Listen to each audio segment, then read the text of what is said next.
Welcome back to Collaborative Creatives, where we dive deep into the journeys of fellow creatives sharing stories of resilience, growth, and inspiration. I'm your host, Abigail Alexis, and today I'm thrilled to have Valarie Flores, a talented photographer and filmmaker based in Beaumont, Texas, joining us. Valarie, thank you so much for being here. Tell me a little bit about yourself. Hello, nice to be here. Okay, so I'm Valarie Flores, and I am a filmmaker. I will say, I like to call myself like not quite an amateur anymore. I don't know. Maybe I'm a little guppy now.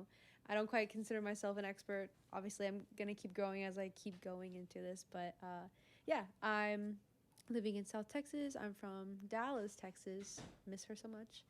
And I studied film and communications, and I'm working a part-time job to support film, uh, and just kind of getting jobs here and there to kind of network and grow my resume experience and stuff. Great. So you're currently in South Texas. Is there anything that inspires you in South Texas? Yes, actually, yeah. Okay, so yeah, the people sometimes really that's kind of all there is right here for me is the community, and I think I saw that more whenever I was working in small business in the town because you saw like the heart of the city. But now I'm just working at a corporate company, and you just see the corporate side of the city, and it's not very pretty. But we have beautiful nature, and like a lot of birds, and there's like a big thicket national park down here, and there's like lots of like rivers and stuff, and so it's nice. There's a small art scene here. It's debatable, but it's a small art scene, and there are a lot of great artists. There's one I've worked with actually, and I did a little documentary for her, and she was very inspiring because of how inspired she was by the area. Like she was able to help me kind of see that in a way. And flowers are beautiful, the people are beautiful, the nature is beautiful. You just have to like, if you're gonna live here, you have to look at that part of it and not completely ignore, aside from like life and like society and all that stuff, but like ignoring like the dirt and grime of the area sometimes, and like the negativity. There's always going to be that no matter where you're at. So but it can get kind of hard just because it is a small city and there's not really much to do for younger people and like artistic people. It's a very, very small scene. Interesting. Do you think that's an opportunity for the town and maybe growing that there? Well, yeah. So I was comfortable for a while living here because I wanted to save up, first of all, which hasn't really worked out right now, but and I felt like comfortable enough to kind of stay in this area a little bit and grow in my own personal confidence as an artist and like working with other people, cause rather than just making like a film by myself or working with um was it like just people I went to like college with. Like at some point I'm gonna have to network with people outside of my comfort zone, and staying in this area and kind of working on my own art, and not feeling so pressured by like maybe a bigger environment or more hustle bustle environment. Kind of just figuring out who I am and like uh, getting a little better at my abilities before I kind of spread my wings. But I think I'm getting there. It's better more than I was 2 years ago. There's a lot of people artistically, a lot of people city wise, community wise, that want to see this area grow. They want people to move here. They want people to stay here. A lot of young people are moving away because it's not great. You know what I mean? Like, there's not really much. The only thing there really is like bars and restaurants, I guess what you could say, and football games. That's how I see it, at least. But there is more to do, just like that's what they want people to see is like there are things to do out here. And I'm inspired by like the the fact that like I've had to discover that, if that makes sense. Like I've hated living in this area, but it's like a part of me, and it's like it was like meant to happen. And I think it was supposed to be. I feel like I want to write something out of that. So it's very nice and inspiring in that way. That's all I have to say there. Fun. I think small businesses can be inspiring in so many different ways because you're deciding to take a chance on yourself. And I think that is one of the most admirable things to do. So that's super awesome. Yeah. Well, they're also supportive of each other too, you know, and like seeing that so close and like being a part of it sometimes is really nice. And there are some bad things to everything. Like there's sometimes you're like, oh, like I understand working, you know, at a corporate company sometimes is more beneficial than working at a small business. But if my lifestyle were different, it would be the perfect job to someone else, you know, someone who was maybe living with their parents and like, you know, wanting to live like a more slower life and like calmer life and just, you know, having a job to kind of just pay for like to do nice things on the weekends. Because I noticed that there's a lot of people who want to just, you know, do that, especially just around here specifically, you know, getting like a just 9 to 5 job and then So why don't you do that? personally I can't I don't think I can. There's never been like a plan B besides working like in film, if that makes sense. Like, um, yeah, there's never been a plan B for film. I don't even want to work a part time job much now. Well, not necessarily not a part time job. I don't want to work in a job that isn't, you know, something I'm passionate about anymore. If it has to be something I'm passionate about, like it doesn't always have to be about film. If I have a part time job, it could be farming or something like that. But, you know, no matter what, like I don't really care about that. Like I just want it. I'm always like seeing that it's gonna lead to like film, and that's why I keep pushing because like I want to. I'm using that to kind of like slowly get to the point where I can completely let it go, because I'm just not in a situation where I can, you know, work or completely drop a part-time job and like just do film. Like I don't live with my parents. I support myself fully, you know. So it's just like it's hard to do that sometimes for me. And I think that can also be a little bit of like fear in anyone. Oh, sorry, in anyone, you know, like it is so hard to take that leap of faith of, you know, putting your whole into it. Yeah.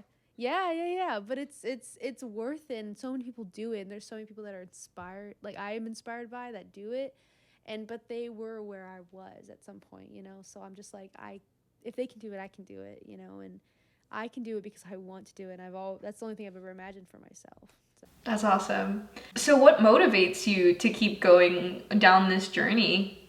What's that why, or who are those people that you're telling these stories for?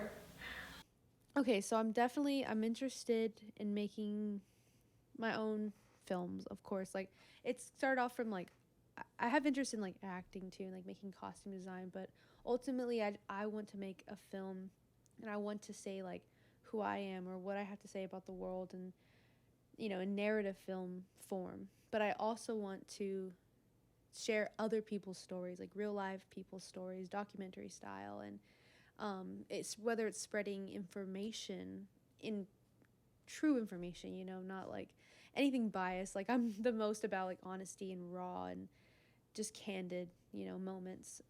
That's my favorite thing when it comes to film and photography. But yeah, so just kind of figure out what kind of people's stories to tell, and that's just, I don't know. There's something I can't explain about it. It's just it's so heartwarming and seeing it. I've worked on a couple of documentaries. So, okay, I've gotten a little bit of taste of like why I really want to share other people's stories, like do documentary style aside from my own narrative films that display like my own feelings about the world, but like I've done working like camera opping or PA on telling people stories of communities locally that used to be there in like the 40s and the 50s and the 60s and the 70s, and they got torn down for like a gas company to build or to use like their land. And like seeing how they feel when they get to talk about the thing that they love and the thing that's not there anymore, like something that's only a distant memory, and being able to give that to them, like seeing their reaction to that is so beautiful and inspiring. And they're just like so grateful to have something that it shows like everything that they feel about that thing, because it's something that was so strong to them, like a high school. It was like community to them, and it was really nice seeing it. But yeah, so like I love having that feeling of through film. It's really good. Yeah, that's nice. So it's a rewarding feeling. Yeah, it's definitely rewarding, for sure. I mean, it's also like you learn so much. I love learning. Like I've learned, I would have known that. I lived here since 2018, I would say. How long is that? Like 6 years now? It's a long time. And I never would have known that there was such a beautiful, like joyous, colorful community that had so much history in it, and it got torn down for something else, you know what I mean?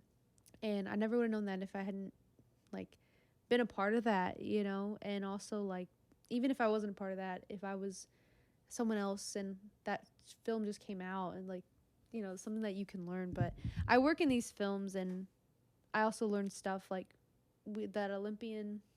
I don't know if I mentioned it this time around, but the Olympic documentary that I'm going to be working on next week, Olympian swimmer. It was about a swimmer, but there was history of Sugarland, Texas, and like there's sugar plantations. There was a lot of we. I learned a lot about that. I had no idea. Went to Houston as a kid. I live near there. I'm wanting to move there, and I knew about Sugarland. I knew that it was called Sugarland because they grew sugar, but I didn't know how. I didn't know the history, the terrible stuff with the prison.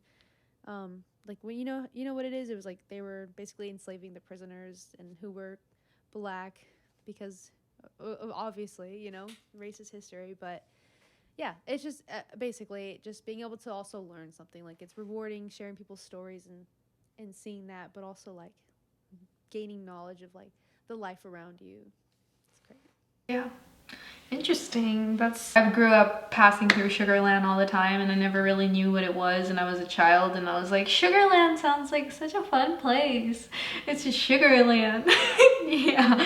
But then I grew up and I learned the harsh truth about the history there, and it's not so fun. But it is rewarding to learn and educate yourself on the histories of these places and these people, because essentially this is what built them. Like this is what built the person who they are today. So I think that's really nice. I don't ever have the chance to tell that behind the scenes type of feel, because I like to say what I do is we only have temporary moments in front of us. So I like capturing those temporary moments and creating those timeless memories that you're going to look back on forever and they're going to tell their kids about and their grandchildren about, and so on and so forth.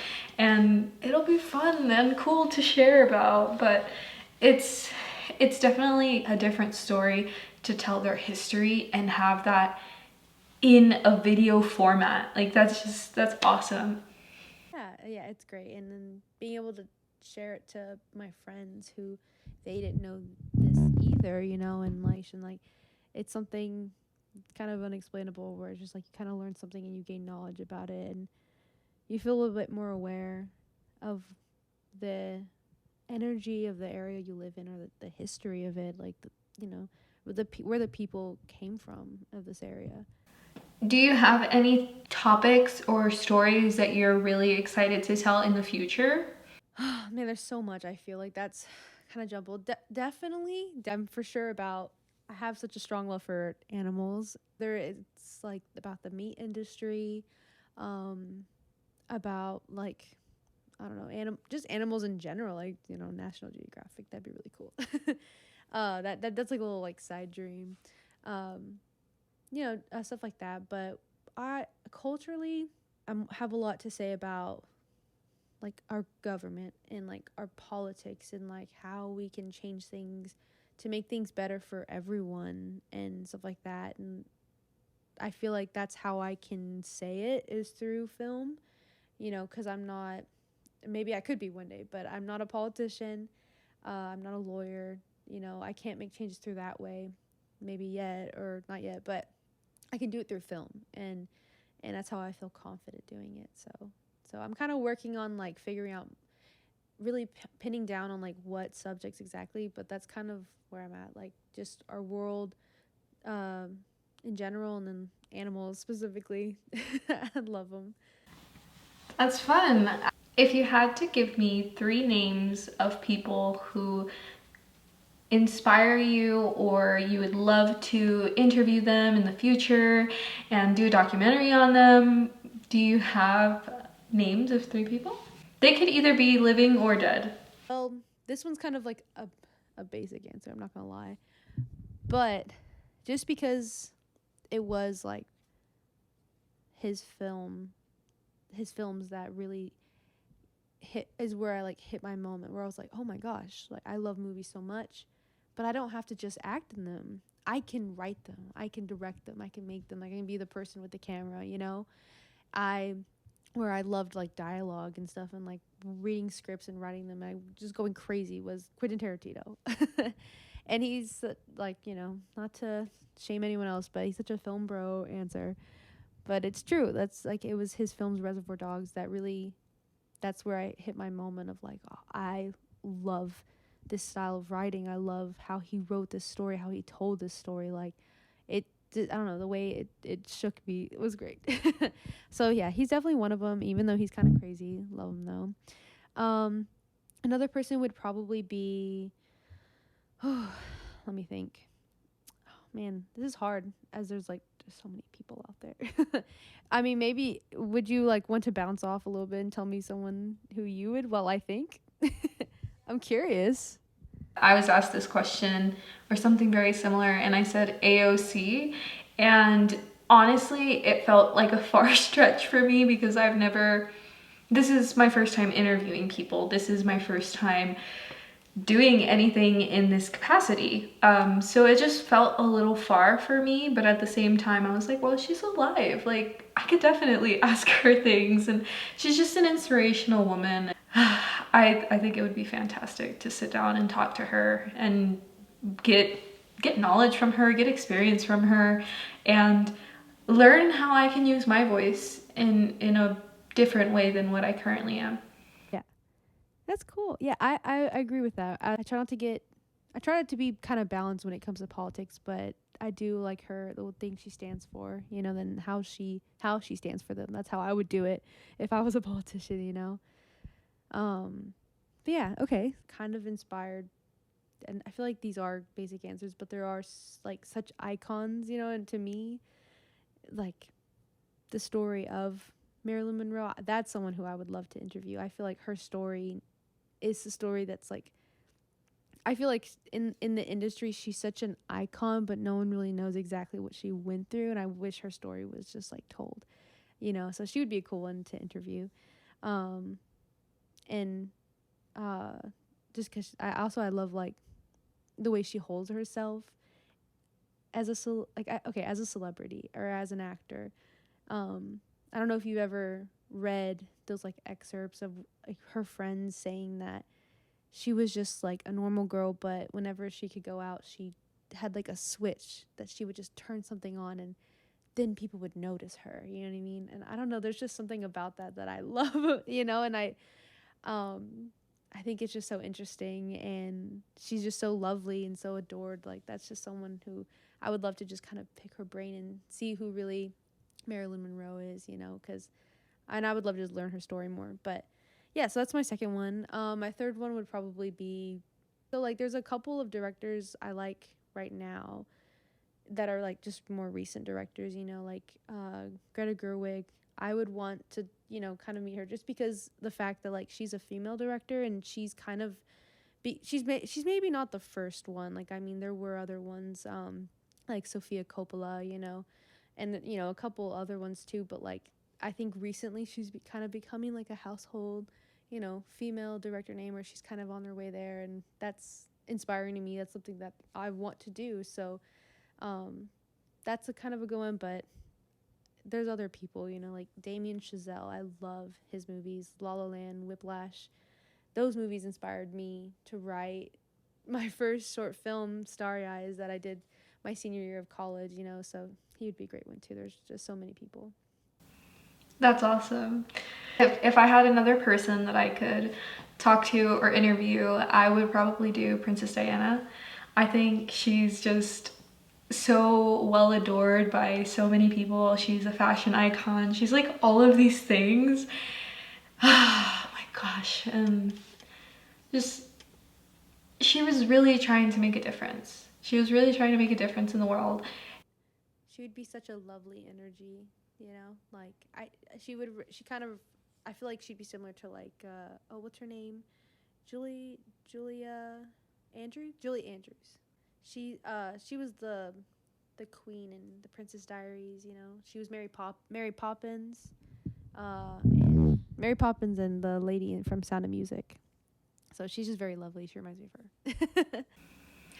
Yeah. Well, I think you had some wonderful answers, very inspirational people that you had. I know you kept saying, like, they're basic answers, but they're inspirational. They're definitely like, his films are, they're classics. They're cult classics, and no one can argue that. I mean, they're great.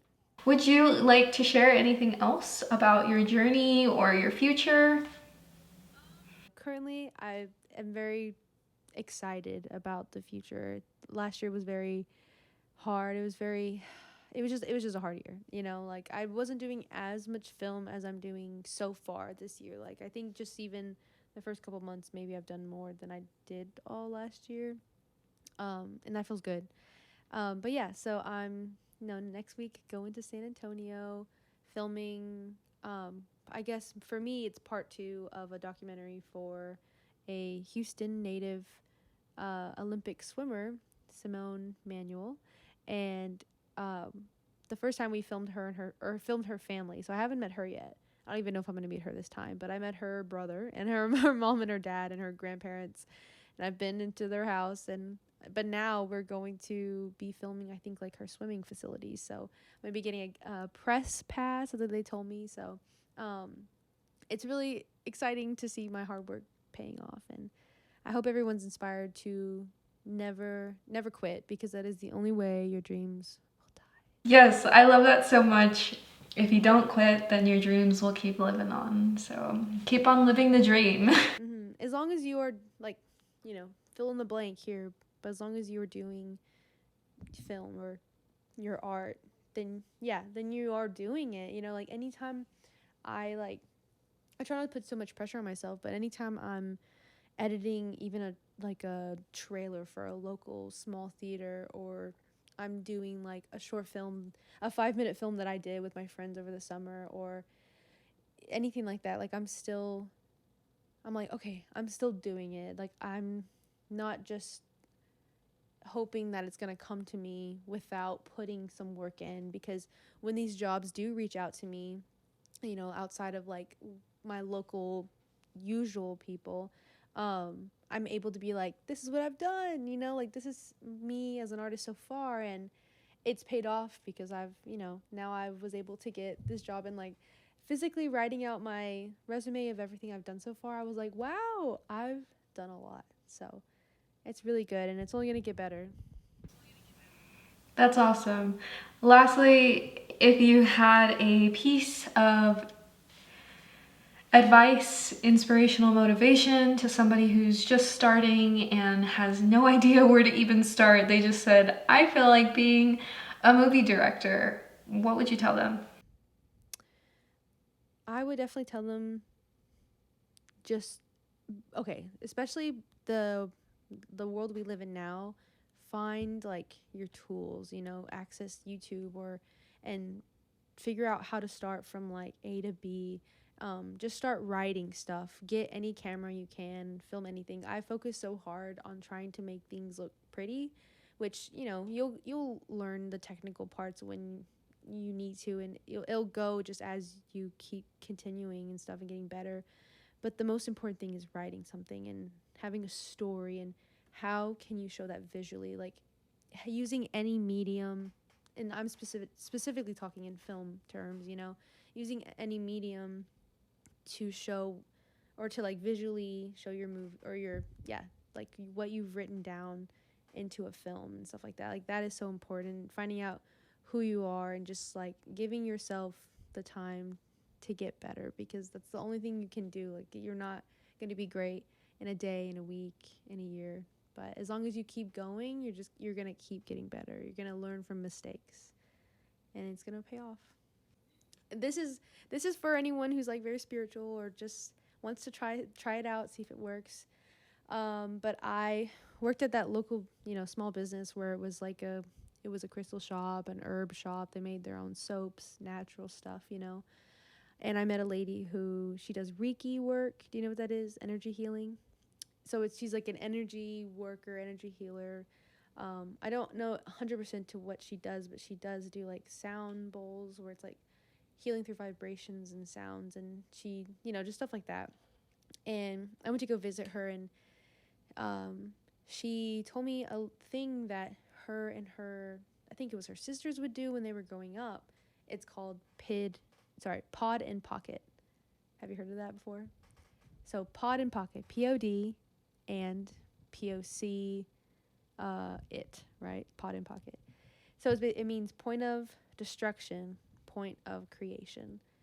So it's important to say that anytime you are over worrying something and putting negative thoughts into something and putting that into fruition or like speaking into existence. So like anytime that, for example, like if you want, I don't know, within like art, if you're like, okay, I can't do this until this, I can't do it, I can't do this, like I'm not capable until I do this, or you're already giving yourself limits and you're stating that. So my advice is just give it a go. Anytime you're feeling that way, just feeling like something can't happen until this happens, or I'm not capable of this, or it's not possible, pod and pocket, point of destruction, point of creation. You're destroying that negativity in that moment, and in that moment you were throwing out positivity and like possibility and opportunity into existence. And so yeah, I feel like that's something good to just kind of like not beat yourself down and not let your negative thoughts take over. That was awesome. Where can our friends watching, where can they find you? Instagram, Floray. All my film accounts are linked to that one. But yeah. Thank you, Valarie, for joining us today. It was a pleasure having you on here, and I look forward to chatting with you in the future and wishing you love, peace, and prosperity and great successes always. Bye. Thank you. Bye.